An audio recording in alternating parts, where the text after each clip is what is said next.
top spot. But it's France's Groupama, led by Frank Camus, who've turned up the heat on overall race leaders Telefonica. In leg 6 they pulled a rabbit out of the hat late in the leg after trailing the fleet by more than 120 miles. Then, by finishing second in yesterday's In-Port Race, they're now poised to pounce, having closed the gap on Telefonica to just 7 points. 7 points is always better than 11, for sure.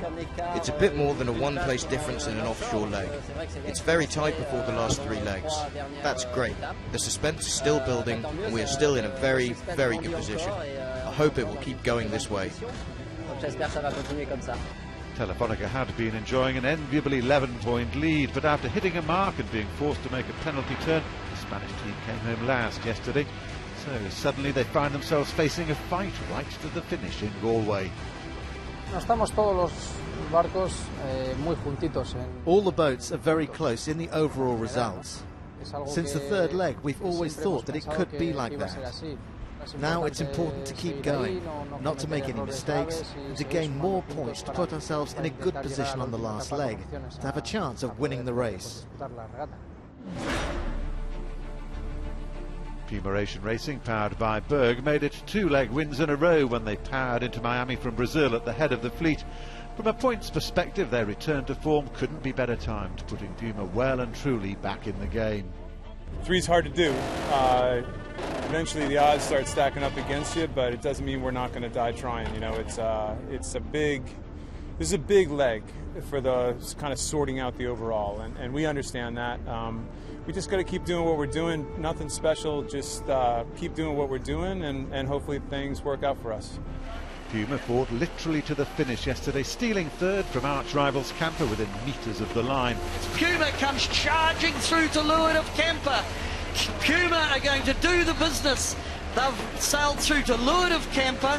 As a result, just a single point separates the pair in the overall race for third. For Camper, losing to Puma yesterday was a case of deja vu, having chased the Americans virtually every mile from Brazil to Miami.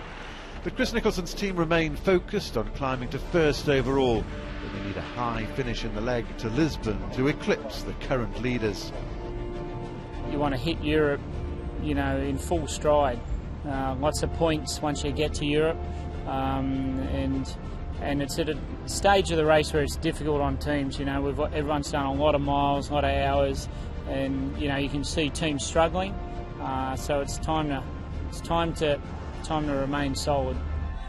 China's Team Sanya rejoined the race after being knocked out of leg 5 with a broken rudder assembly. Having missed leg 6 entirely, Mike Sanderson returns to the race ready to make the most of his transatlantic experience. For sure on leg 7, you know, the way the forecast's looking, you know, it could really mix it up. The leg's looking slow, and you know, in a drag race, you know, we're not really competitive. We've got to hit a corner or do something a little bit special to have a good shot against these guys. But if we can get 7 knots of wind and they've got 5, then we're the fastest boat on the track. So that's, you know, it opens up many more tactical options. The teams now turn their attention to leg 7, which takes them 3,500 miles from Miami to Lisbon in Portugal. The scoring opportunities are beginning to dwindle. Just 3 legs and 3 In-Port races remain. The scene now set for a fight to the finish. The spectacular skyline that is Miami. We're looking down at the Volvo Ocean Race village, all the razzmatazz and excitement that you'd expect from the entertainment capital of the world. The fond farewells as they head out on this ocean leg, and these are the mayors of Lisbon and of course Miami handing over, the handing over ceremony that we see at every departure leg. Camper heading out, and the spectacular sight of what is an amazing sort of water alley where the cruise ships come down, and this is the Volvo Ocean Race fleet heading out for the next leg. What a spectacle. So the current state of play, well, it all tightened up yesterday after that extraordinary In-Port race. Look at third and fourth, 1 point between them. Frank Camas is climbing into Ike Martinez's lead there on Team Telefonica. And it's to Frank Camas that we're going to go out and have a chat on the water. Frank Camas, second yesterday in the In-Port. How do you feel about the way that you are performing? I think we performed well yesterday, for sure. We were leading a long time during the In-Port Race. So the outcome of yesterday was very good, with the second place for Groupama and the last place for Telefonica, for example. It's a good day for the overall leaderboard. No, it's very happy for us. Now, you did close the gap, of course, on Telefonica. How does that help sort of fire you up? What does it do for your mood? Yeah, today it's a very good feeling in the spirit of the crew to start the weekend with this In-Port, with this result. For sure, the offshore today is more important, so we have to perform well. Even in the beginning, what we did not very good in the last offshore race in Itajaí, we have to start better and stay with the group and with the fleet in the beginning of the race, because it's important with the forecast we have now. Okay, we wish you well, Frank Camas. Good luck on Groupama. Thank you. Bye-bye.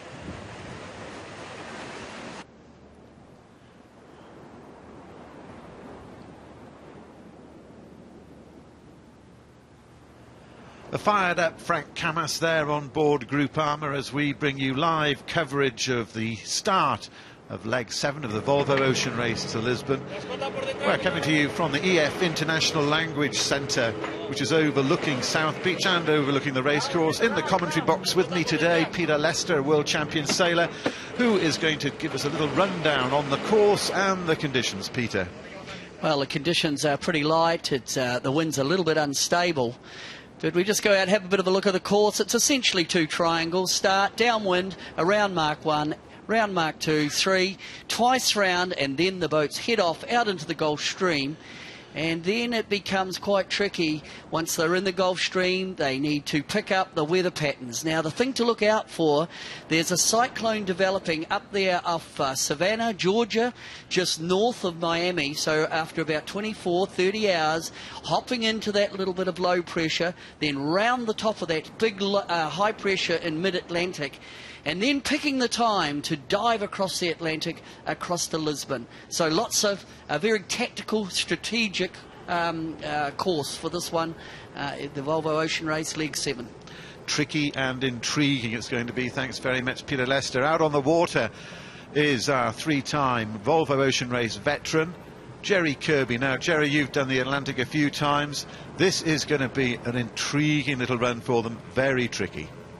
Yeah, it's an interesting one, Peter and Martin. All the navigators that I spoke to this morning said this is going to be another sleepless leg for everyone involved in guiding the weather.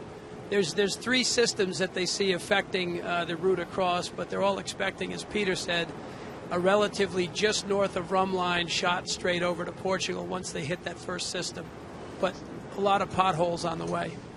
Well, what we hear about the Gulf Stream is that it's not just the getting into it and the staying in it, it's the when to get out of it. So an absolute minefield ahead of them, Peter, really. And it is, as Jerry was saying there, well, there is going to be no sleep for those navigators. Well, it's one of the great legs to sail the Atlantic, and from Miami, then it's up the coast, up the east coast, into that first system, which they're going to strike at about the 30-hour mark. So the first night at sea in the Gulf, to get into the Gulf Stream, and then really once you're in the Gulf Stream, keeping out of the light wind and making sure that you don't get caught under one of those big black clouds that can indicate, you know, a hole in the wind. So I think it's the first 24 hours very tricky.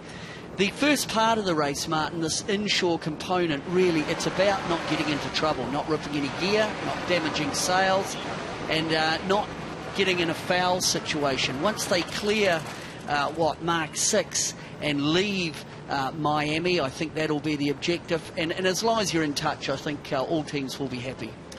Well, it is going to be an exercise in asset protection, really, for these little loops around the bay, which will be entertaining all the people out on the beaches here. 15 miles of beaches they've got here in the Sunshine State of Florida. We're on board with Mike Sanderson, looking back towards Abu Dhabi, the in-port race winner yesterday. Sanya now back in action with us. Now, Jerry, I mean, we talk about asset protection, but at the same time, you want to have a good start. How important psychologically to get a good start, bearing in mind at the same time you've got to be looking after your gear? Well, in this velocity wind and with this group of sailors, there's not one boat out here that won't be going all out on the in-port. They're not worried about asset preservation. They want to be the first to leave. On board Kemper, Chris Nicholson will want a better start to this one that he had in the in-port race yesterday. As I said, downwind start, so they'll start with downwind sail. That's the big overlapping sail. They're going to go 0.8 of a nautical mile to Mark 1. And probably the game, Martin, whoever gets around that mark first, 2 triangles, essentially a reaching type course.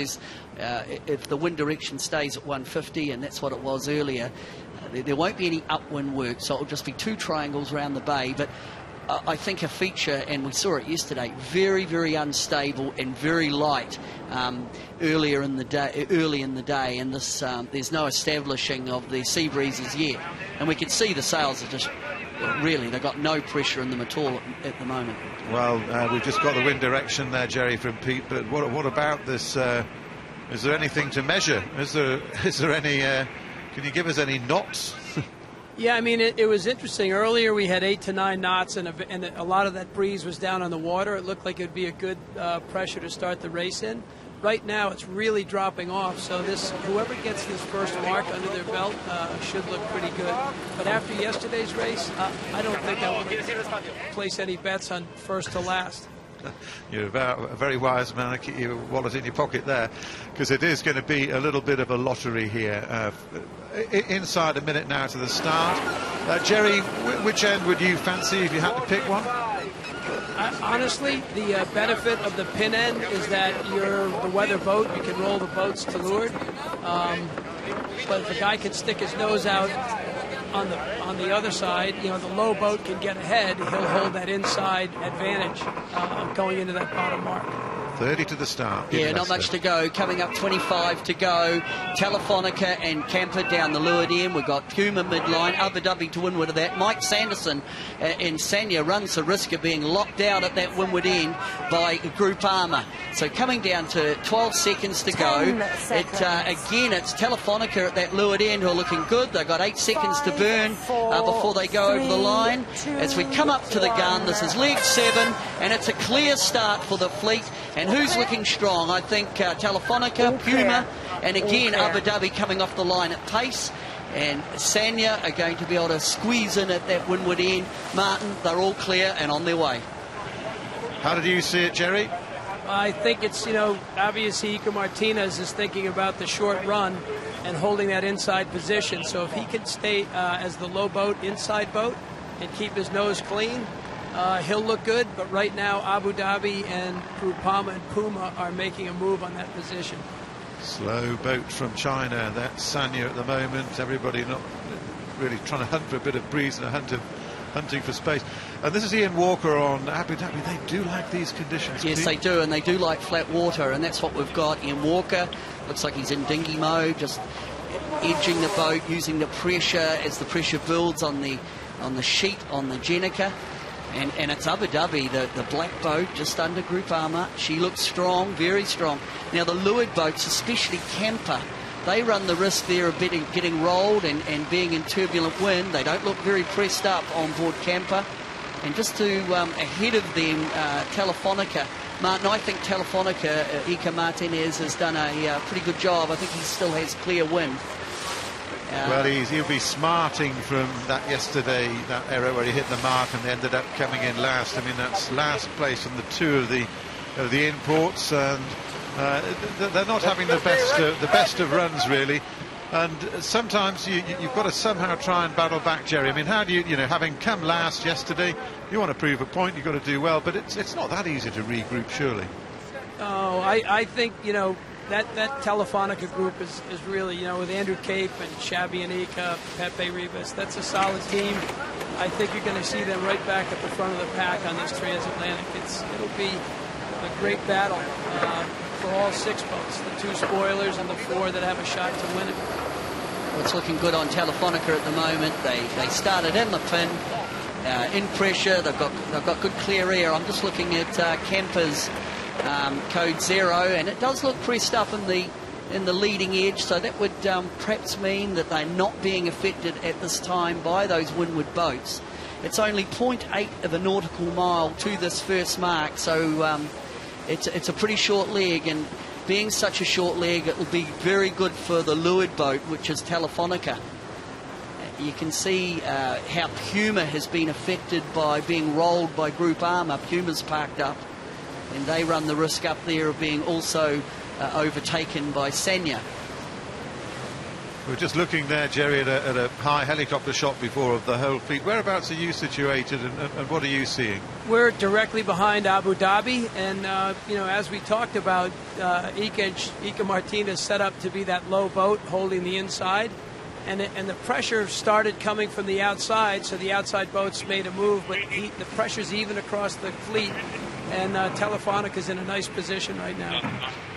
Well, that seems to be their usual position, really. They're always looking pretty slick. It always does look smart, doesn't it, that boat? It just looks quick. I think blue and the tinged grey of the code 0. It's a very menacing look, I think, of Telefonica. Great graphics, and on board Telefonica with their look on board Kemper. They've got that distinctive look, and very red, Martin. Very red. Now, interesting, out to sea, I'm just looking behind the boats, over behind. See, there's big dark line. Big wind line out there. But Abu Dhabi look good. Telefonica look very strong. Kemper are hanging in there, as they often do, quite consistent. Working their way down to that first mark. It's pretty light. On the back of the boat of Telefonica on the right-hand side there, and well, now on the left side, sitting down at the back. A couple of jumpers we've got. One of the traditions here on the Volvo Ocean Race is that a couple of lucky people get the chance to experience the little around the boys racing, and then they do their jump, because they're not going to go on all the way across the Atlantic, obviously. And so there's a couple of jumpers on the back of Telefonica. That's Eugenio Alvarez, who's director of the Banco Santander, and Marcello Caputo, who's the CEO of Telefonica USA. So maybe we'll get to see them and see what kind of style that they've got in the dive later on. Up the mast on Camper there, wind spotting, trying to see where they're going to get. Camper have been rolled there by Abu Dhabi. So Camper, they'll go soft, they'll park the boat up. You can see very little weight coming off the bow of Camper. Telefonica are still in clear wind, but now that wind line that we saw earlier is starting to drift down over the fleet, and the first boat to get into that new wind line will in fact be Abu Dhabi. There's Nick Burridge up No, Adam Manopria we've got up there today. Adam up the mast, and he's up there just having a look for a wind on the water, and that will be relayed down to the afterguard. And he may be seeing that line that you were talking about before, the wind line that we could see on the horizon. Pretty hard for them to get to that. You can see the effect. Abu Dhabi have rolled over the top of Camper, and then it becomes pretty difficult to speed build on board Telefonica. They've got clear wind with Abu Dhabi to windward. With Camper being rolled, that will mean Camper Group Armour, Camas, coming over the top of Camper, so that little gaggle of boats are going to be close. But at the front of the pack, it's going to be Telefonica again. Look at that, there's another little breeze line there. Abu Dhabi will be first into that.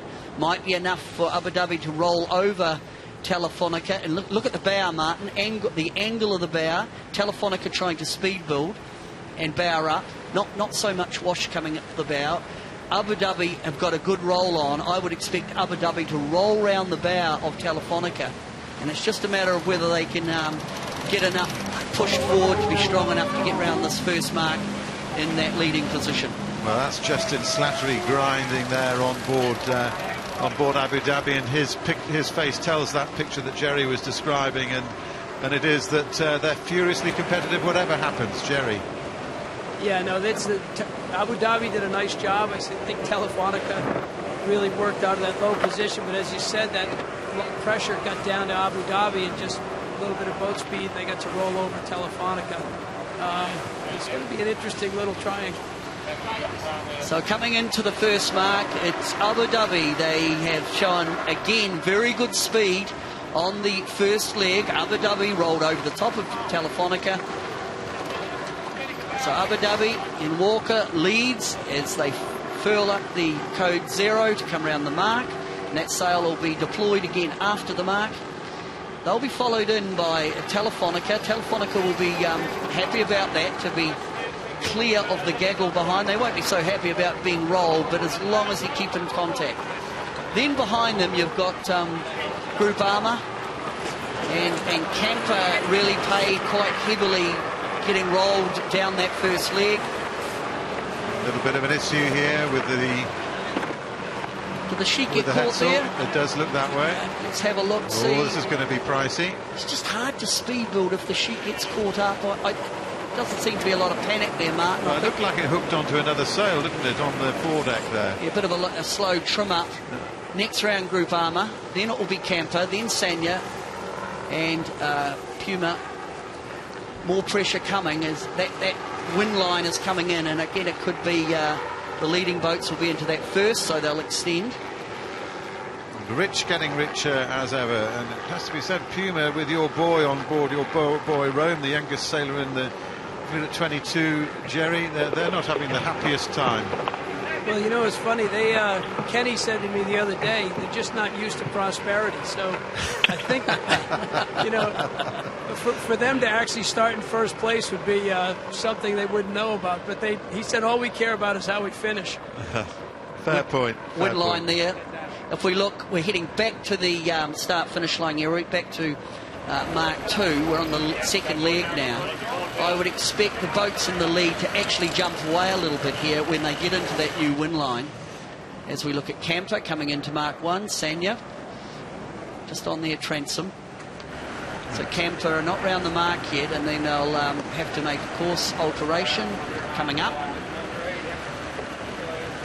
On board Camper, you were talking about them getting a bit of a jump. Well, there's a jumper on the back of Camper as well, who we might get to see make his leap later. He's a guy called Eduardo Noriega. He's standing at the back behind Chris Nicholson, an actor from Santander in Spain. So we maybe see him doing his antics later as we watch. Gee, looking at Sandy coming out there, they were trimmed up pretty hard before they made that turn. And over-trimmed sails does not lead for a good speed build as they exit the mark. You can see they've come around the mark now, Sanya. Jerry, it's looking very light again.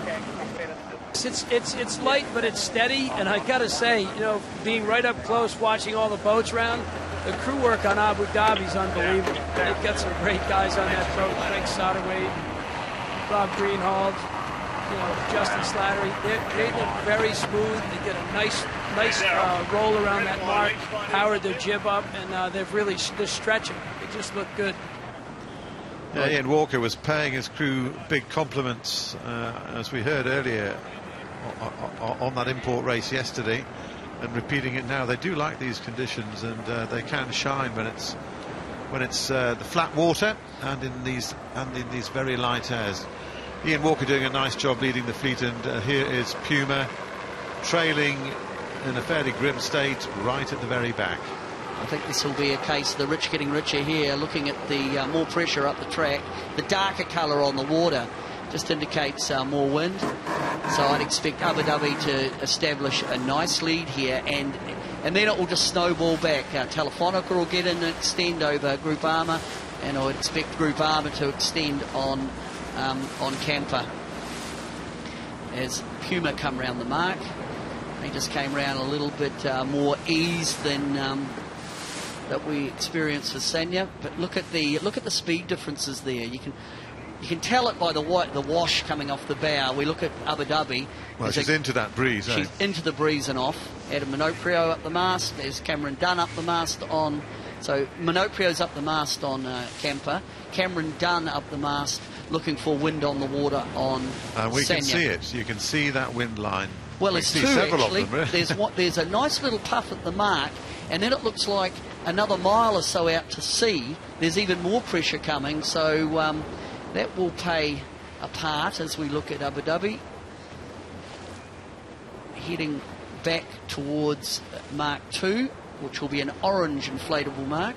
We can see it there where the spectator boats are positioned, and feature again, wind on the water out to sea, the darker line. Great shots from the helicopter here, but this is, if you like, the smaller picture. We're looking ahead to the big picture, which is, of course, this transatlantic experience and the Gulf Stream. Now, you've sailed here a lot, Peter. Looking at this big aerial shot now, where's the Gulf Stream from here? How far off? Out to sea, it can be out to sea as much. It moves in and out a little bit. Jerry will have to reaffirm with me, but normally it's 10 to 15 miles off the coast, and it's running north, and it's like a river, and that will be a big tactical ploy. Jerry, from your experience, you've done lots of transatlantic. How hard do you push to get out into that Gulf Stream? On a leg like this, you'll push pretty hard to get out there because you get a big boost, and knot and a half or 2 knots is a big deal. Helps you build your apparent, and I think you'll see all these boats edge out to that Gulf Stream to get it in as quickly as possible. Give you a couple of little factoids while we're watching them come up to the next mark. That the Gulf Stream transports 4 billion cubic feet of water per second. It moves more water than all the world's rivers combined. You can see it from space. I think it is an extraordinary phenomenon, and we've been talking with the navigators and the meteorologists about what the navigators are going to be facing. And well, I mean, it's, when you get into it, you're on an elevator. If you get it wrong, you can be on a terrible slide. A touch of the snakes and ladders, Jerry. Yeah, and there's also several, as you get farther north, they'll go in. There's actually a big circular effect in the Gulf Stream, and you can get counter currents. So you have to be careful to make sure you're in the part that's flowing north and not south. Meandering eddies, I've heard them described as. It sounds like a gambler, doesn't it? Great name, but it's very, very dodgy and pretty difficult. And it's interesting talking to the navigators about how they can identify whether they're in the right eddy or not. And one of the aids that they use is actually water temperature. So they'll have a thermometer on board, and they'll use that with their satellite imaging to pick up if they're in the right current by... and if they're in the right mode and the right strategy by the water temperature that the boat's in.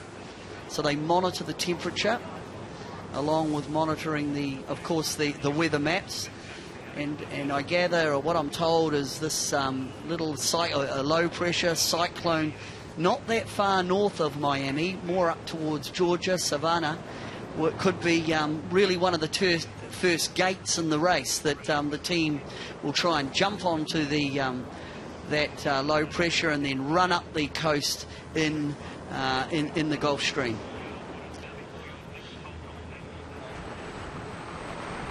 Clubs, how are we going? Seem to be going okay at the moment. Wind's gone very light. It's going left a long way, so we're going to be up into the next mark as well, which is all good for our lead right now. There's a lot of gas back there. Looking pretty strong, but there's no wind at the next mark out there. It looks really, really light, so we'll see how we end up. Okay, Wade Morgan there. Thanks, Wade Morgan, bowman on Abu Dhabi, and giving us the lowdown. Nice to be able to chat to people while there's a race on. And that's Justin Slattery, and again we've got this is a familiar waving thing. Please get out of the way. Look at these boats. There's a bit of a gaggle of them there. Yeah, and you can understand the call to please shift, because we do not want. We've had some very close calls in these import elements of these stopovers. And please, Justin Slattery is saying, get out of it, get out of it. Being reasonably polite, and then he's also saying, just get out of it, but don't give us your wake as well, because we don't want that affecting the boat. Great shots from on board.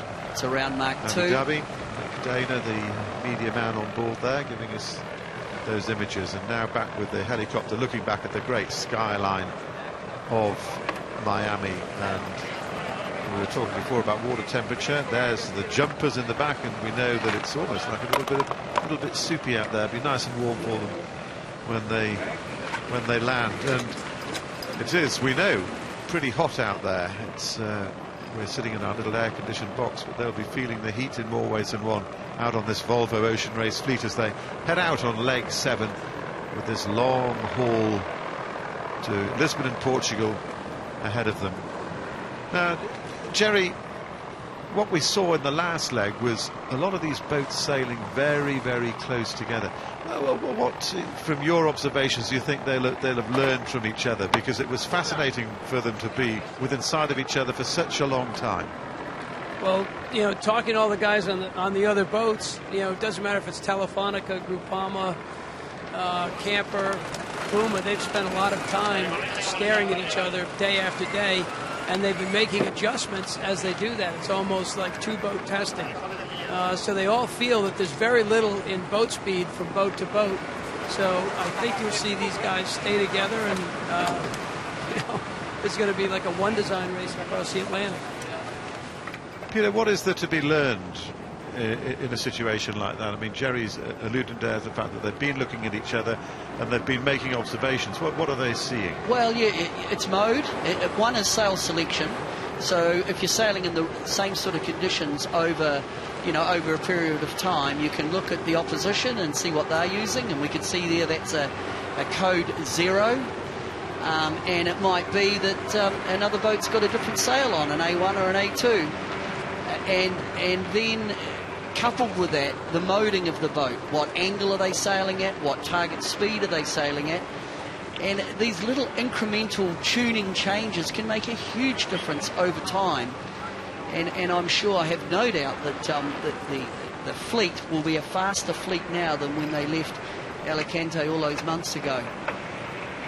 And I think another factor to put in, Martin, and it's one of the things I've been looking around and trying to get a grip of course, there's a sail restriction rule in this race.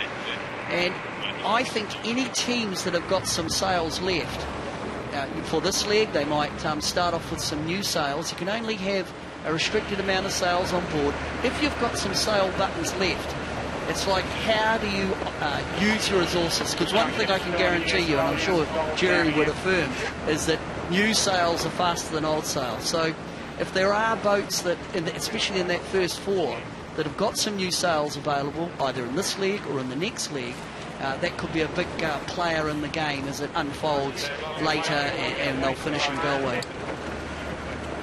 Yeah, absolutely, Peter. It was funny, I tried to get the how many sail cards Puma had left out of my son. It's a tightly guarded secret on every team. He wouldn't even tell his father. He played stupid. It's interesting though, Jerry. I think the way I went about that one, I had the same discussion. You don't ask each boat what they got left. You ask what the other boats have got left.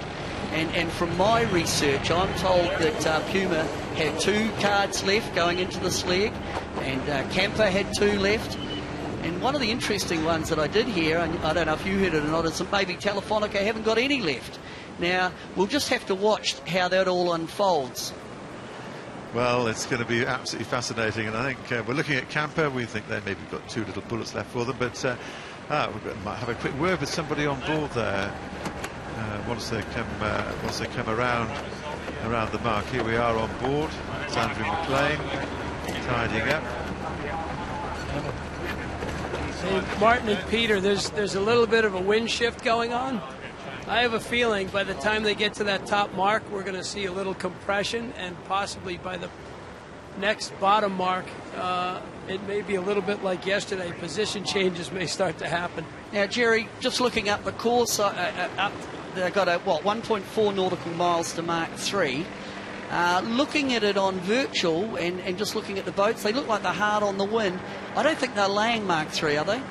No, they're not even close. It's dead upwind right now, Peter, and it's getting lighter, and it's making that next leg a downwind leg, which will create a lot of opportunity for compression. Oh, that'll scramble it up. Well, we've had Cloak and Dagger step with sail cards, and And now we're looking at more intrigue from the weather than giving us that incredible mixture that we got yesterday, and all those opportunities suddenly started to materialise. And a scrap going on here between Puma and Sanya. Yeah, Puma coming over the top of Sanya. Puma, we know, a very fast boat. Mike Sanderson, as we've heard him say often, that Sanya doesn't quite have the horsepower of the other boats. Sanderson there not bothering to luff, he's just letting Puma come over the top.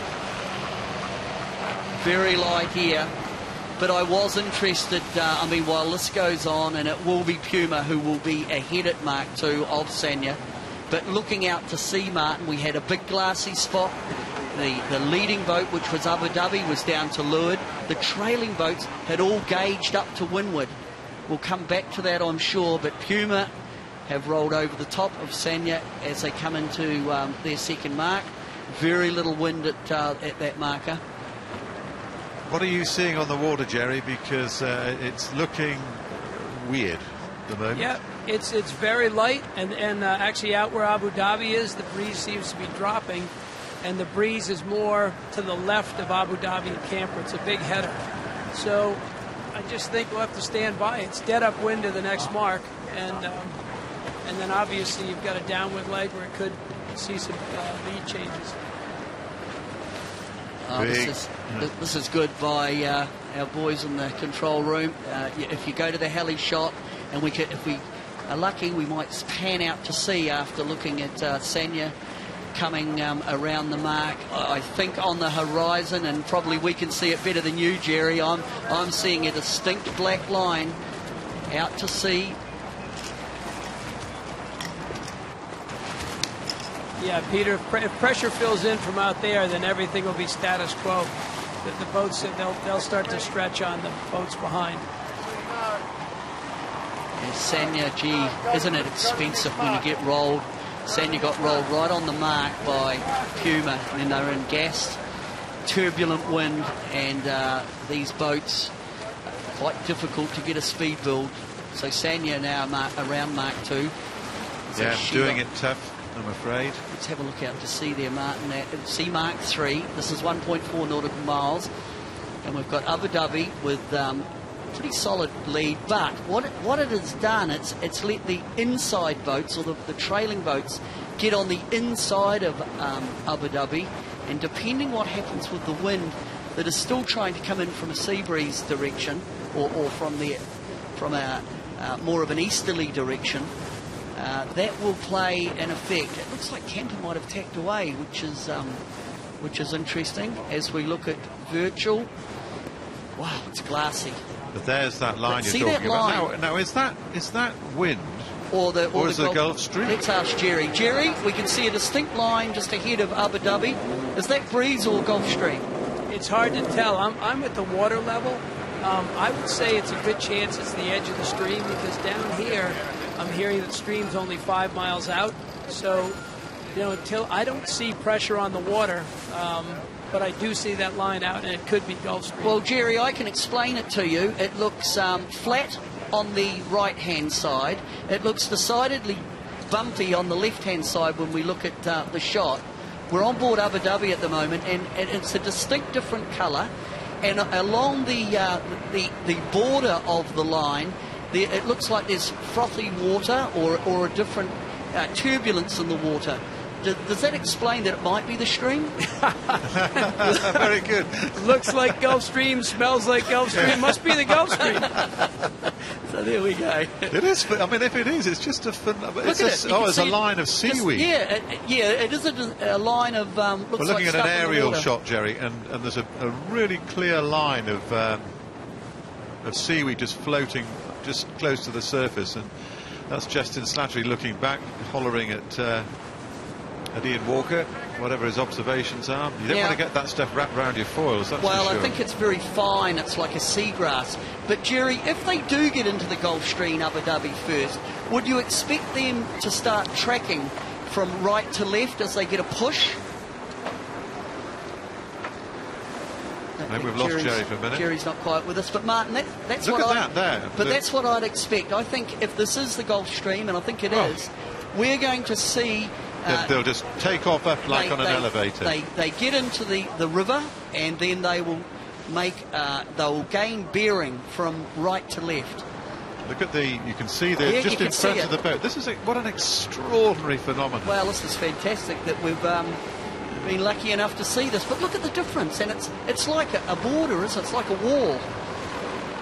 As Abu Dhabi appear to be getting into the Gulf Stream first, and that is a phenomenal sight to see how the Gulf Stream works up the coast here in Miami, through indicating going through the Craig Satterthwaite up on the it's like up on the bow. Oh, look at that, that's amazing. Well, I would be interested to know what's happening with the bearing that he's making. That's well, look at that. I think he's off. He's in more pressure, along with being in the Gulf Stream. I think also he's he's being effectively swept up to the coast.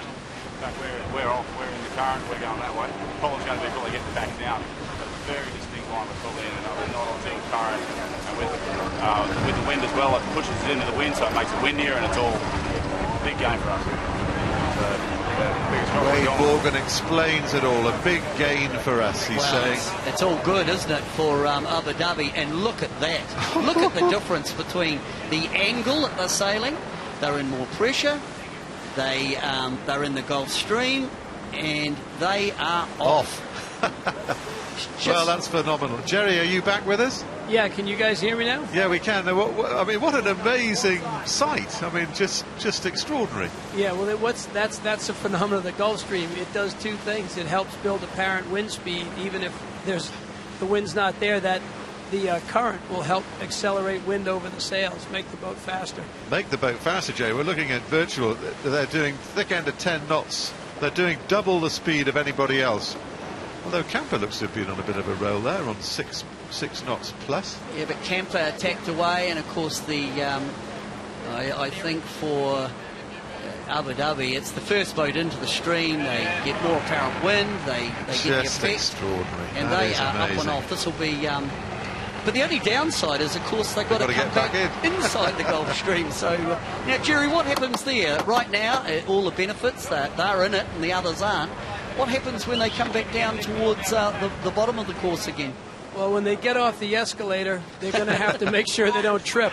So, right now, Camper has nice pressure. They tacked early, and they're north, and there's solid breeze all the way to the mark. And honestly, Camper could be the first around. If I were a betting man, I'd put a little money on Camper. Ah, that's interesting. Very interesting. Jerry's picking Camper as we look at Camper on virtual. Camper tacked away. They were probably in many ways forced to tack away. We can see they're on starboard, but they are in pressure. They're not in the Gulf Stream. But as Jerry has said, if they've picked up a little bit of pressure there over on that left-hand side, and we're going to know soon because Camper now go into the attack. 3, 2, 1, hold. It's face immediately in front of us, not that one, but that one there. On the grinders there, that's Nick Burridge, who's a replacement for bowman Mike Pamiter, who's damaged his back.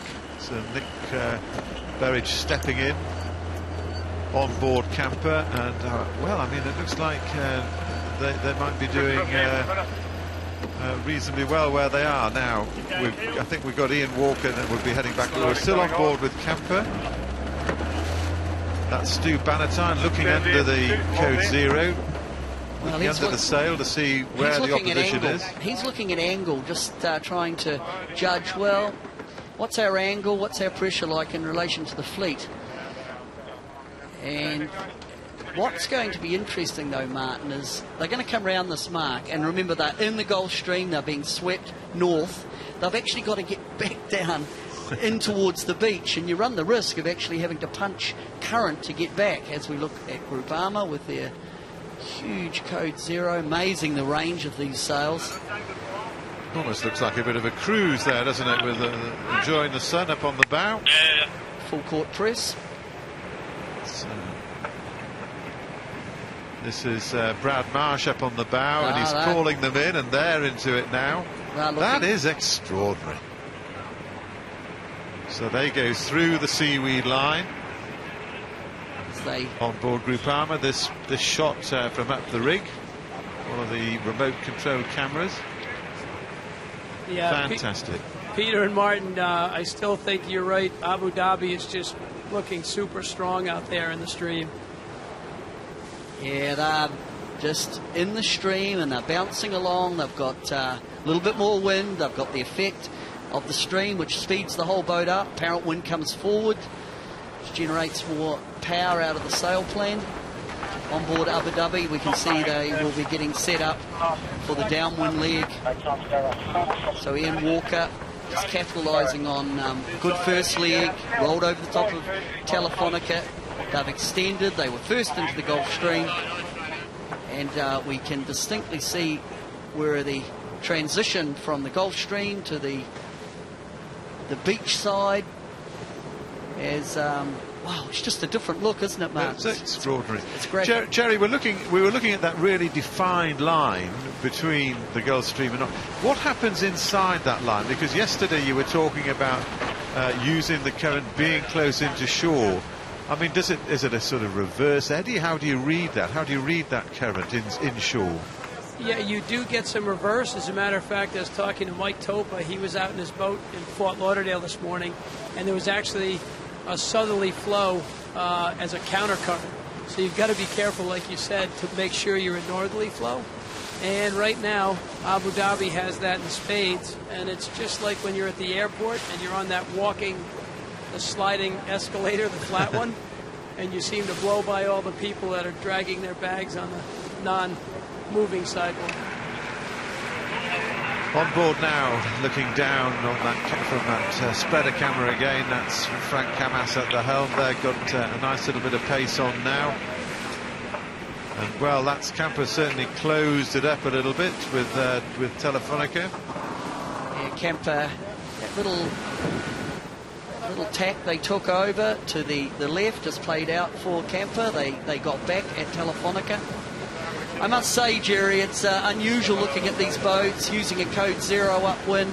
I mean, they're massive sails, lots of sail area. But when I look through the midsection of the sail, it's about halfway up. Gee, they don't look like an upwind sail to me. They're very round, they're very symmetrical. It really is a compromise, isn't it, using a code 0 upwind?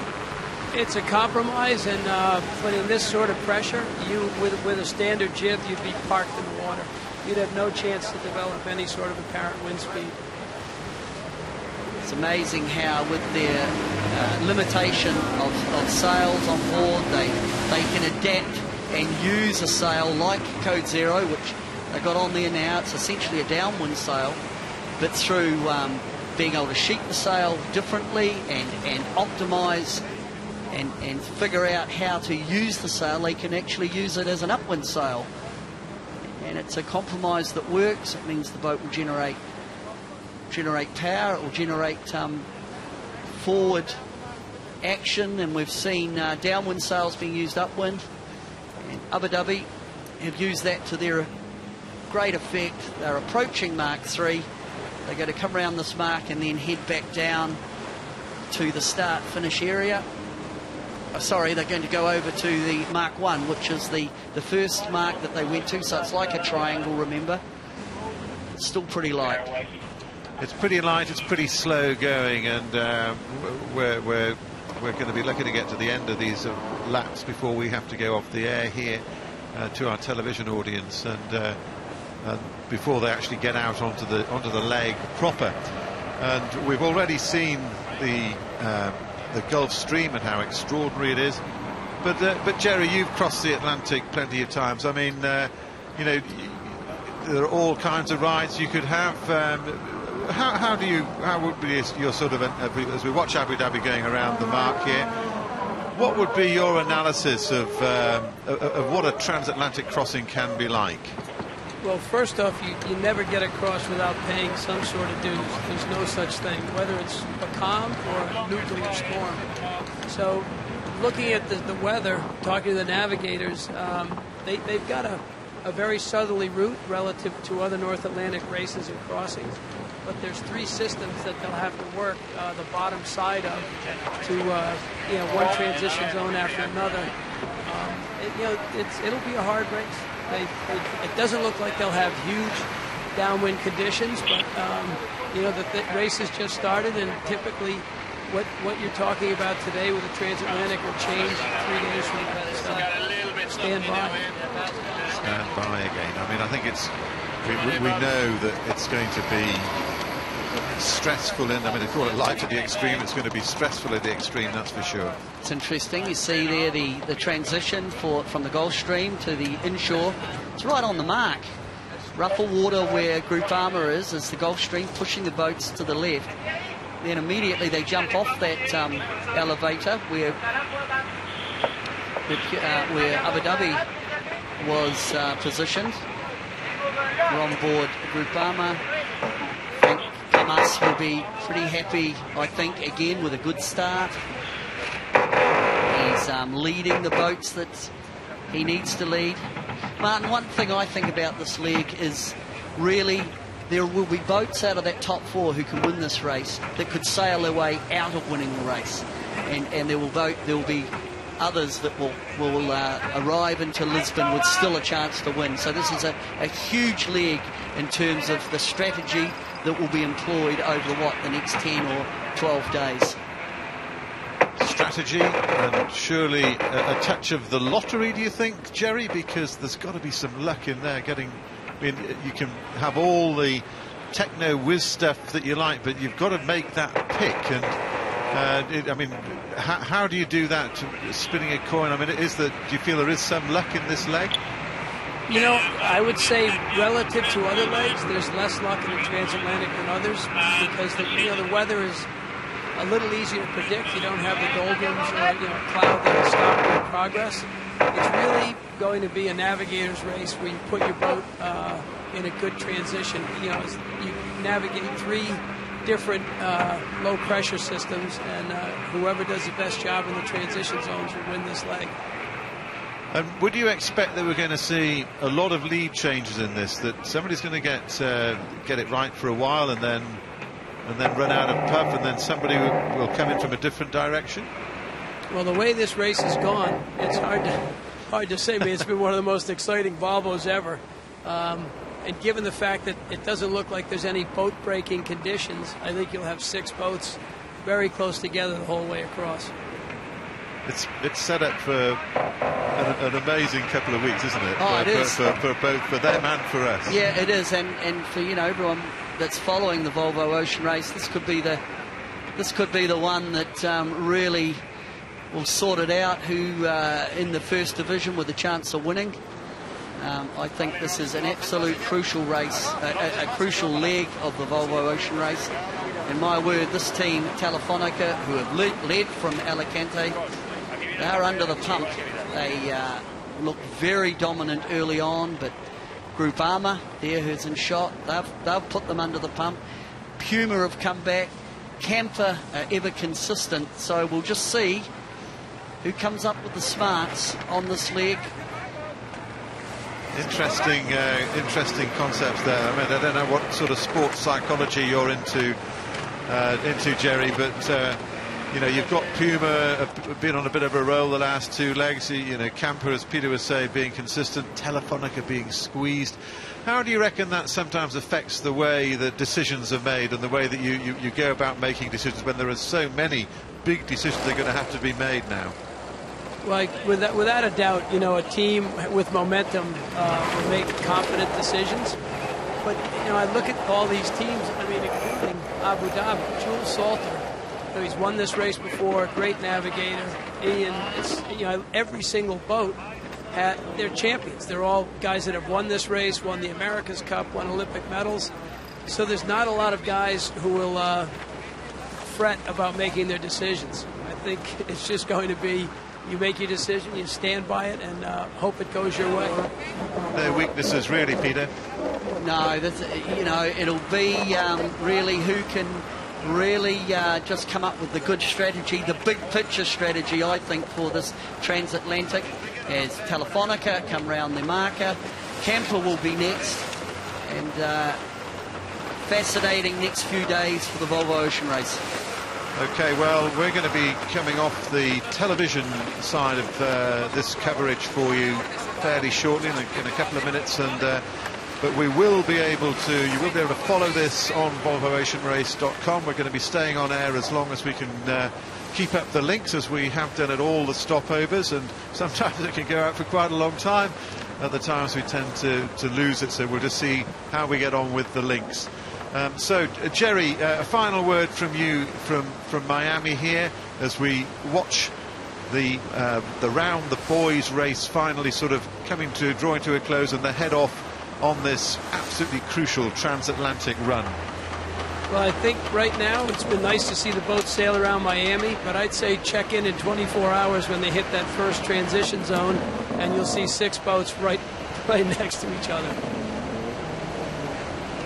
A little word for your boy out there. I mean, you have an extra vested interest in following this with your 22-year-old boy Rome on Puma, sitting out there now. Well, he's just going to stay on the boat because his mother will kill me if he doesn't come back from one of these legs. Okay, Peter, a quick summation from you. Thanks, Jerry Kirby. Well, it's been a great visit here for Miami. The race yesterday was just absolutely fascinating and a bit bizarre at times. This leg, I think, is the deal breaker really for that top 4 boats, who's going to be in the tie break, and it sets up a very fascinating time at the end of this leg.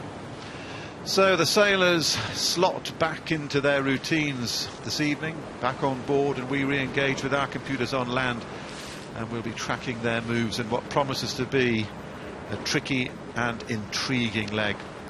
They've got a storm in front of them somewhere, and that extraordinary phenomenon that is the Gulf Stream to contend with. So this leg is bound to spring some astonishing surprises. Well, you can follow all the drama on VolvoOceanRace.com as we bid the fleet farewell from Miami.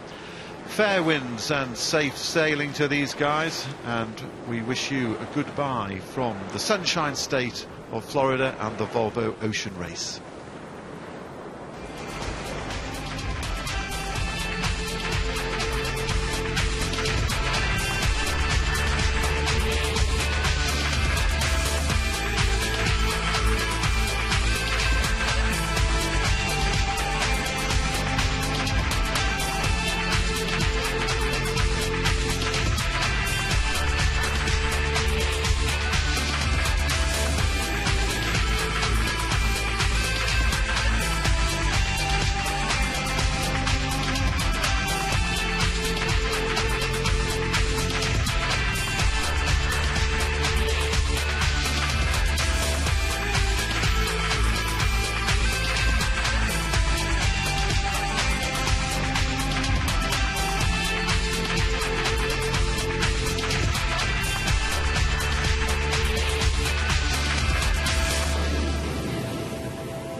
And welcome back to VolvoOceanRace.com coverage live, coming from the EF International Language Centre overlooking South Beach in Florida, where we're watching the start of leg 7, and we've been enjoying the round the Cans race, and how light and funky it is. I mean, Jerry, cast your mind back to Alicante and the light airs run that we had, the light airs import that we had there. I mean, this is vaguely reminiscent of that, because you've got a feeling that that somebody might be able to pounce at some stage if it just turns a little bit more weird. Yeah, I mean, theoretically, you know, in a little while there's going to be some breeze fill offshore. So hopefully, I mean, for the better part of this leg, we're hoping that everyone gets out of here without a big big breakaway. And right now, the way the boats are positioned, it doesn't look like anyone's set to break away from the fleet. Gee, it is quiet. So Abu Dhabi must be getting pretty close to the ley line or the reciprocal line to come back towards its Mark 4, which they're on the leg. They're on the really the outside of that triangle. As they head over to this is the first mark that they actually went round after the start. If you think of the geography of where they're heading. Leg 4 of 7 we're on, and you're looking at the round the cans element. From that shot, it just looks like Group Armour must be getting into a pretty strong position. They're soaked to leeward. I'm not sure if it's a television effect or the camera. The cameras are so powerful that sometimes it just distorts the angles. Jerry, Telefonica against Abu Dhabi, do you think they're starting to look pretty strong down to leeward? Yeah, no, you picked it up. It's not illusion, Peter. They got a little pressure, and they've taken that header down to the mark. They've got a bit of leverage to leeward on Abu Dhabi. It really just comes down to pressure. If you're in the pressure, you're moving, and if you're not, it's not so good. Well, there's Stu Bannatyne there. I wonder if we can get a word with him. Stu, we'll talk about sailing at Library's Big Current. Right now? Yeah, so it's getting pretty tricky out here just off Miami. The wind speed's down to 3 or 4 knots, and we're trying to balance pressure against current. We're heading toward the shore at the moment, but yeah, the game is closing up. We're going to have a lot of boats very close together at this next mark. It is very light. Stu Bannatyne there. And interesting, that's balancing pressure against current. I mean, that's almost the sort of the watchwords for this whole leg, really, aren't they, Jerry? What's that, Martin? We heard Stu Bannatyne there talking about balancing pressure against current, and that's going to be the theme all the way across the Atlantic. Absolutely. So looks like Groupama will cross Abu Dhabi now. Wow, that's interesting. Big jibe angles as we look. Abu Dhabi have jibed and they're heading back towards the transom of Groupama. So, Jerry, that just shows you how light it is. If those angles, you know, they're going through 80, 85, 90 degrees downwind, jibing. It's when you're ahead but you're behind sort of deal. Yeah, absolutely. It's really, right now, it's going downwind. It's very tough to defend your position because the pressure is coming in from the Gulf Stream towards shore. So the outside boats are bringing the pressure down to the lead boats. But as we go on board Groupama, they've gone absolutely glass. No wind. They've run out of wind as well. And then the trailing boats just behind them, when we heard from Stu Bannatyne, was that the boats will be together at this bottom mark. And earlier on, you could see Thomas Colville there. They're just being so gentle with the lines. You know, it sort of indicates just just how little there is and how. Well, they're just trying to just feel their way through this, aren't they? Coming back for Abu Dhabi here again, they had a little bit more bow wash than Groupama. Groupama had gone quiet. Now, Abu Dhabi are the boat that's required to keep clear. But just looking at the way they're wobbling along there, I think they've got a wee bit more pressure in their sails than Groupama. Looking at the big green code zero. Groupama still trying to soak down, but they're quiet, Martin. Yeah, they are quiet. They're not going anywhere. Jerry, where are you? We're just to leeward of Abu Dhabi, and the way it looks, in about another 10 minutes, it's a restart. It's a restart. It's deja vu all over again. Excellent. The deal here will be, will Groupama try and tack on the inside, a jibe on the inside of Abu Dhabi? Here they are. Jibing, yeah, just as you called it, Pete. But it'll be tough, you know, because they're going to the jibe very slow. And relative, Abu Dhabi are going quite fast. I would expect Abu Dhabi to just blow right through to leeward of Groupama, unless Groupama can get their bow up and get some pressure on. But just look at the bow wake, the little wash coming off the bows. We can see Abu Dhabi have just got a little bit of action going on, but Group Armour will be very quiet after this jibe. Their manoeuvres are costly. Here we go. There's a graphic of what's going on. A little bit of wash coming off Abu Dhabi. Oh. Nothing coming off Abu Dhabi. And it's light, very light. Whoa. Kemper have got round the bow of Telefonica. Well, they've got a bit of way on there. Again, look at the bow. Looking at the bow. What are you seeing, Jerry? Apart from slow motion sailing chess. Yeah, no, without a doubt, it's more fun to talk about these boats when they're going 20 knots. But it looks like everyone's lining up to start over again. You know, Puma's about to get back into the party. Well, it's an extraordinary old game, isn't it? I think we had a preview yesterday where it all seemed so locked up 2/3 of the way through the in-port race, through the PortMiami In-Port Race, and then look at the angles. I mean, look at the angles. Telefonica have jibed for the mark, and their stern was pointing at the stern of Kemper. Kemper have elected to go a little bit further, but Telefonica's angle looked pretty good to me. And it did. In terms of relative to themselves and the mark, so it's a little bit surprised Kemper didn't simo jibe, but maybe they'd have been in the gas then, or in the wind shadow of Telefonica. Now Group Armour are getting a little bit of something going. Yeah, they have, but in the meantime, it's Abu Dhabi have got right round their bow. Abu Dhabi now are back in clear wind. Kemper are just starting to get a little bit of a roll on. Gee, those big stern sections. These, Jerry, these are fantastic boats when they're powered up in pressure with their big, their big hull sections. But in this light stuff, they look a bit sticky, don't they? And hence why they put everyone on the bow. Yeah, the whole idea is when you've got a big fat fanny, you want to put pressure in the bow and get that butt out of the water. Delicately put. Very nice. So Group Armour comes round with its derriere still stuck in the water there, and Abu Dhabi, though, they've sneaked away, and the compression is going to stretch out again. I mean, are we going back to the rich getting richer now, do you think, Jerry?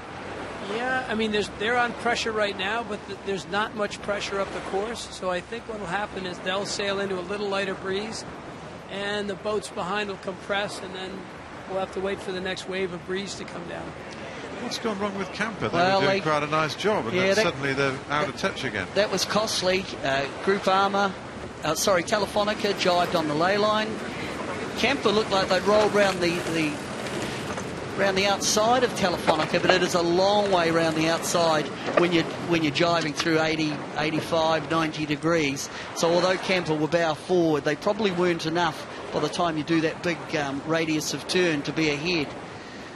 And it's Telefonica have capitalised on that. Camper carried on many boat lengths, and they're going to be quite a way behind Telefonica after really looking like they're right in touch. What a fickle old game this is. But you've got to say that was a pretty nice ley line for Telefonica.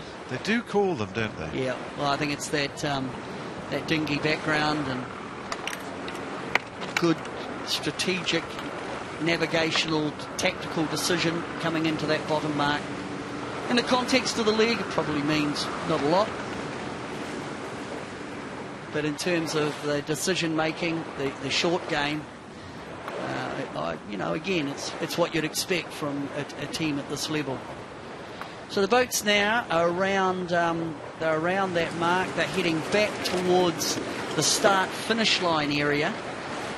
They will then head back out to that Mark 3 again, out towards the Gulf Stream, and then they will be off on this leg. It's going to take a while, though. It is. Look at it. You can still see that line out there. It's extraordinary. You know, what we haven't seen, and we should have, I've just noticed on the back of Telefonica, is that the jumpers are still waiting on the back of that boat. And it's normally part of our in-leg entertainment, if you like. But Martin, the closest mark to the shore, or the closest mark safety is actually where they're heading to now, down towards could be the right spot, the start-finish area. So I can understand they've been given the. Well, it shows how slow the whole race has been so far, because that's all the other legs, they're all out, they're all gone. Gee, it's glassy. A little bit of pressure there just ahead of Telefonica. Still might work out for Camper here. Camper a long way down to leeward. Look at that. Long way down to leeward. Now what we really need to have a look at, where are the fleet in relation to Mark 5? And it may work out yet for Camper. They got a boat, looks quite good in light air. Just a little bit smaller in section than the other boats. Jerry, your position at the moment? Yeah, I mean, they've got pressure, and it looks like they'll have a nice angle to that mark. Looks like Abu Dhabi and Groupama and Telefonica will have to do another jibe at this point to get down to that mark. So, Jerry, you know, that strategic at the previous mark, Camper carrying on, it might work out for them. Yeah, I mean, Chris Nicholson and Will Oxley, they wouldn't make a move like that. They've got Adam Monoprio up the mast, so he's probably looking for best pressure.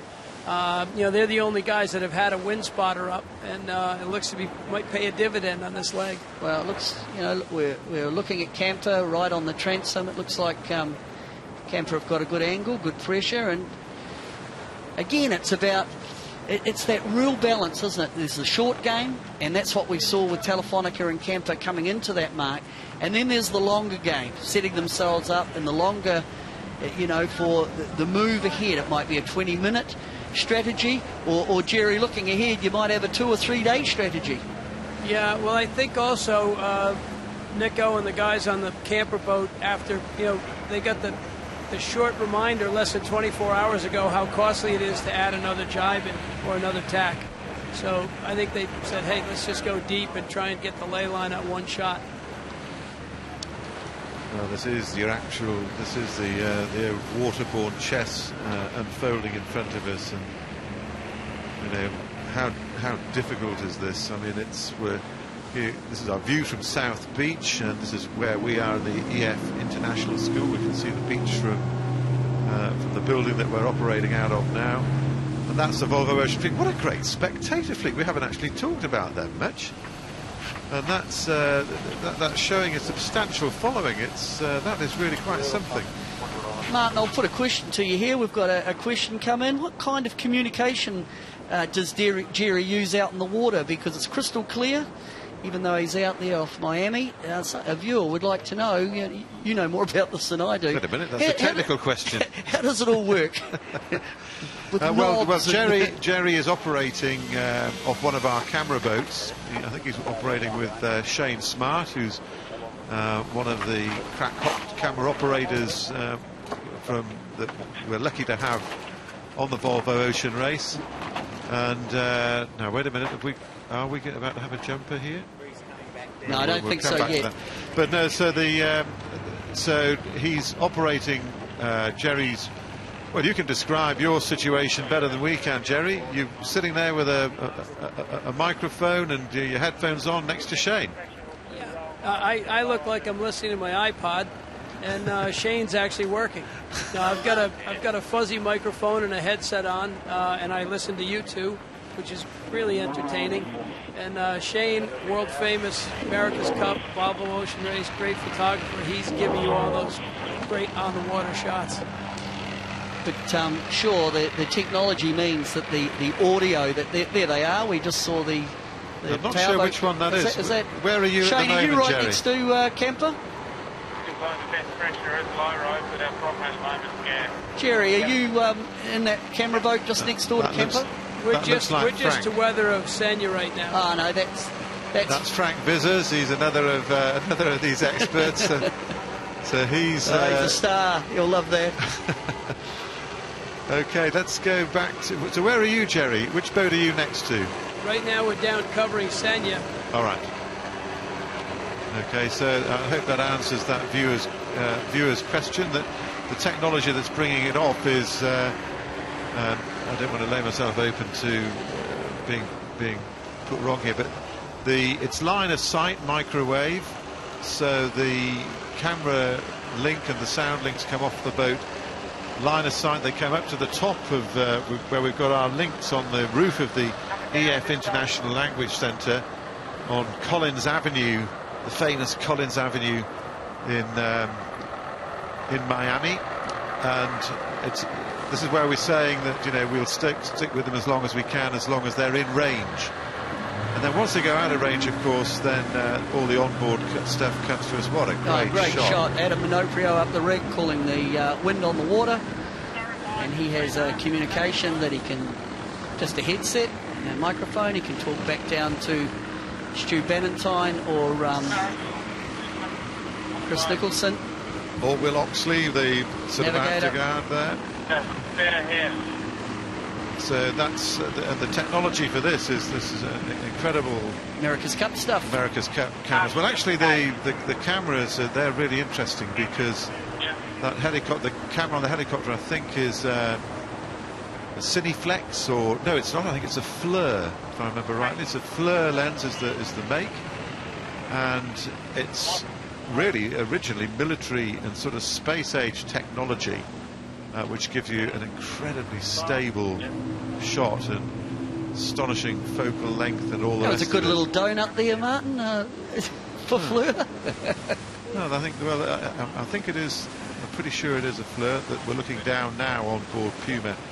And again, it's these links that coming into the EF language school here. So on board now, looking down on Mar Mostro. This is the winner of the last 2 ocean legs, trailing the fleet at the moment, but as Jerry was saying before, they're quite happy to trail them as long as they come in front at the other end. And again, it looks like a little bit of a cruise up on the bow, all that weight out there. Martin, when we talk about you know, the innovations that have been incorporated into the Volvo Ocean Race, for me the biggest one in terms of bringing the race to us ashore and onto the net, it's been the work of the MCMs, the crew members, and the quality of work that comes in, and the images and the audio. I think it's just fantastic, and all of them have really been stars, haven't they? Well, I think also the other thing that is new this time round, and it has actually blown people away when they've got their heads around it. I mean, I've done a couple of interviews now out of for Television New Zealand with Camper, with Brad Marsh on Group Armour, and we have been live. We're looking at live pictures from the Southern Ocean and doing fairly long interviews, 6-7 minutes long, and it's live, and people have actually begun to get it, and they're looking at this, particularly the Southern Ocean stuff, thinking, wow, I'm in touch with these. They are. I'm looking at them doing this now. As you know, we're interviewing, say, either Chris Nicholson or Brad Marsh, and a wave crashes over the boat, and he just says, "Hang on a minute," and ducks. It goes, and then you think, well, this is something different, and I can tell you that even in the next edition, it's going to get even more extraordinary. So, Martin, just in terms of, OK, they shoot it out at sea and they edit it, put it into a package, or if you're doing a live interview, how do they broadcast that from the boat? Well, it comes off this Inmarsat, the big dome at the back of the boat that's sorted by Inmarsat. You can just see on the stern there of the boat, you can see that great big white Inmarsat dome as we there it is, the Inmarsat Sailor Dome, and from that, I mean, the figures are mind-boggling. The speed it broadcasts up to the satellite, the speed it comes back at, and our friend Mark Cavell, who's been a commentator for us, he can give us the chapter and verse on Inmarsat. He was a media crew member himself, and he tells us that the technology next time round is going to be even more dramatic, even more instant. And well, you know, we just learn about everything that's going on the boats. The technology is quite fantastic, and it's never been in people's houses quite like it has been this time round, and it's only going to get better. That's the exciting thing. Martin, a little bit of an insight there, if we can just go through the MFDs, the multifunctional displays. And if we can get Hamish Hooter just to come in a wee bit, and I can read, I think the top one is boat speed. The next one might be true wind angle, I think, if you look. Thanks, Hamish. And then there's the apparent wind angle. And the bottom one is true wind speed. And they're the instruments that the crew will use to, to get the boat going. There's the compass. We can see a camera. Isn't it great? That's amazing just stuff. Get right in there. And back now with Sanya, Cameron Dunn up on he's on them. Well, I mean, I think that's an example of, a very clear example of how we can make this stuff work, because our director here, Leon Sefton, he's the one who's talking there with Hamish Hooper, saying the guys are talking about the dome, they're talking about the instruments, and here you've got, the media crew members being able to hear what we're looking at, and then give us all these amazing shots. And the same goes, of course, that's Adam Brown up in the helicopter operating his amazing fleur. Nice to be able to talk about this technology. We're absolutely blown away by it, because it's just really brought this alive in so many different ways. And I mean, you look back at the old days, it's not that long ago that the boats would be leaving an in-port like this and heading off on the next leg, and the next thing you'd see is when they've arrived at the other end, and a few scratchy radio interviews. I mean, dramatic and romantic, but this is quite stunning stuff. And wow, that's light. I mean, this is light out here now. We talk about the racing for a bit. Just let me tell you that this camera that you're looking at now, how do we get this stuff happening? There's a special emergency switch that if there was a big incident, like a rig falling down or something like that, or whatever, then whoever's nearest just whacks a button and it will record the previous 4 minutes. This runs all the time, but it'll put 4 minutes either side of the incident into the computer, and then that gets beamed back to Alicante and then distributed around the world. So here we are back with the race, and Abu Dhabi still hanging on to its lead. The fleet did compress, but it is so quiet. That is light, and Abu Dhabi are not laying the mark, and we can see their Group Armour have come right in on Abu Dhabi. Group Armour have got a little bit of a roll on. You can see they're a little bit more bow down, which means they have a bit of apparent wind speed. Abu Dhabi have stopped. Now, the issue for these boats is they're actually got to do two jibes to get round that mark, and we know that jibing these things, they just absolutely stop. Although, as we come there onto Abu Dhabi, it's going to prove me wrong. I think this mark, I'm looking at Mark 5, it's an orange, so Ian Walker is in fact looking at the mark. I was picking up the wrong mark. And if Abu Dhabi keen to get round that mark along with Group Armour, but the front of the pack have really compressed up. Jerry, it's quiet as a grave out there. It's actually pretty humorous. You know, they've done all these triangles and ups and downs in Miami, and you can throw a life ring around the front 5 boats. We go back to the heli shot and we look out to sea, see the effect again of that distinctive line. Now, talking of helicopters, Martin, maybe I could answer my own question here. Got another question that's come in. Do the helicopter downdraft ever affect the boats, especially in light air as well? Well, the answer to that is absolutely yes, and special attention has to be paid by the pilots and again by our director here to make sure the helicopter does not get in a position to affect the boats. And it's an issue for the Volvo Ocean Race, but it's an issue for all sailing, whether it's America's Cup or at the Olympic Games, that there's good cooperation between the requirements of television and also the requirements to get those shots. So the helicopter downdraft, yes, it is you don't want to get that onto your sails. Well, I've seen some skippers and navigators and crews in general jumping up and down with incandescent with rage at the influence that a helicopter can have, because it can be catastrophic as well, particularly in the smaller, in dinghy racing and the like. But normally there's a limit onto what they can fly, the height that they can fly at, but you get down low just to get a different angle. But I mean, this will be well clear. These guys are highly experienced. people like Adam Brown, who are sort of directing the helicopters. They have different helicopters at each port. Hugely experienced up in the air, these guys, and most of these guys have big sailing experience themselves. And you know, the last thing we would want to do is interfere with the sailing aspect of it.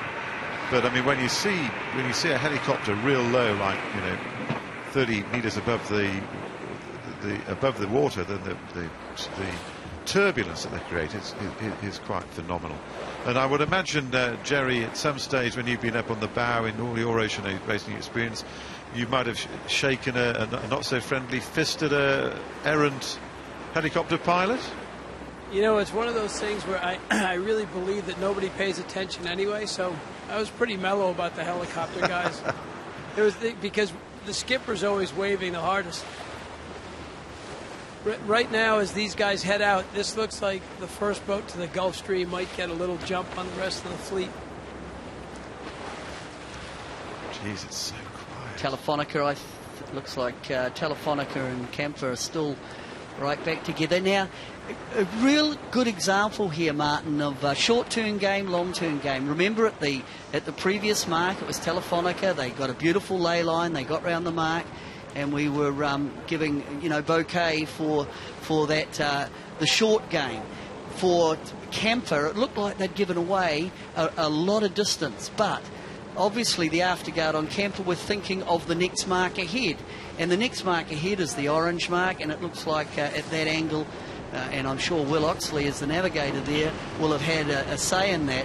Thinking of the 20-minute game, they had a strategy to come into the orange mark with a better angle, and they've benefited from that. And certainly the game is so strategic, whether it's talking over a 20-minute or an hour, and it might be for the Volvo Ocean Race over the next 2 or 3 days. The hand signal there is for overlap on board Telefonica, so that would indicate that Telefonica have actually got a little roll on Camper, and as we can see, the boats are overlapped. The boats are going to do a left-hand turn, and if the boats are overlapped when they get to the zone, it'll mean that Camper have to give Telefonica the room to go round the mark. But at these angles, certainly the lured boat will come in with better speed, but so you can see that Camper a little bit more bow wash, and they are edging forward. They will give Telefonica enough room to, well, there's plenty of room to get round the mark, but with Telefonica on the inside, they're just ahead of Camper, but Camper in a very strong position in terms of boat on boat and the turbulence that will affect the boats as they go out. They're now coming on to leg 6, but we look at still Abu Dhabi, no change there against Groupama, and Camper and Telefonica are locked together. A little bit of aggro going on there. We hear some yelling and shouting off Telefonica. Not sure what all that was about. Well, Telefonica defended that. It looked like they were going to get spat there, but around the mark now. They hardened up to head out to, they're on leg 6, out to mark 3, which is the outside mark. Remember from earlier on where they picked up the Gulf Stream current, and the boats that head into that first, then they'll pick their time to start heading northeast. Okay, a bit of a battle going on here between Telefonica and Camper.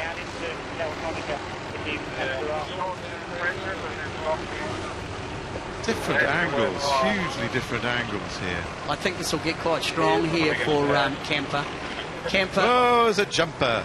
Now, that was off Telefonica, and I can tell you that that was either Eugenio Alvarez, director of the Bank of Santander. Have we just lost one, or are we getting... Oh, they're both gone. They're both gone. So that was Eugenio Alvarez, director of Banco Santander, and Marcello Caputo, the CEO of Telefonica in the USA. Well, they've had their experience, and judging by the grins, it's one they've enjoyed, just taking the shoes off to empty them out. And we're back on board with camper. Telefonica are now a little bit lighter. Yeah, Telefonica will get gassed off here. The turbulent wind coming off the boat to leeward. We can see the code 0 on Telefonica losing its airflow, losing its attachment, and that will mean camper will have better speed to the extent that Telefonica forced to tack away. So again, we go back and think the long-term strategy of camper was to get in a strong position with Telefonica, and it took them around half an hour really from when we started talking about that to capitalise on it. Maybe he was one of the key elements to it, as Adam Minoprio at the top of the rig. He'll have been looking out for that breeze that they've managed to pick up, and the speed differential is not really significant at the moment, given that it's they are in the middle of attack. But this is Puma now heading towards the mark. Got a little bit of way on here. Nice where are you now, Jerry? Actually, we were right on the transom of camper and Telefonica. And one of the telling things is camper must have more weight stacked forward because their transom and rudder they had much less wetted surface than Telefonica was showing, and that makes a big difference in these conditions. And it may be that everything they own is stacked all the way forward down below, but if you get behind both boats, Telefonica is dragging more of the transom with more wetted surface. So camper, I think, is benefiting from getting their wetted surface up and out. That's what we've been talking about, that the wetted surface area. And looking now, I think we're going to go on board camper. They're going to shed a bit more weight, and the weight that they're going to shed is one Eduardo Noriega, a musician from Santander who was going to be a lawyer, and then he went along with a pal. How much style he's going to have. Oh, it looks fairly docile. I mean, he is an actor. Is he going to give us a little bit of a display? No, he's remembered to put his sunnies away. He's taking his sunnies in his pocket. That's a good call. And he's just sort of hanging on. Is he going to get that's Chuni, the Bermudez. He's giving. He's the Spanish sailor on board, and they're going to wait for the word. Give him the nod. There he goes. Oh, that was quite stylish. Not bad. I would give that about a 7. Well, and a big wave. And nice touch. Yeah, very nice.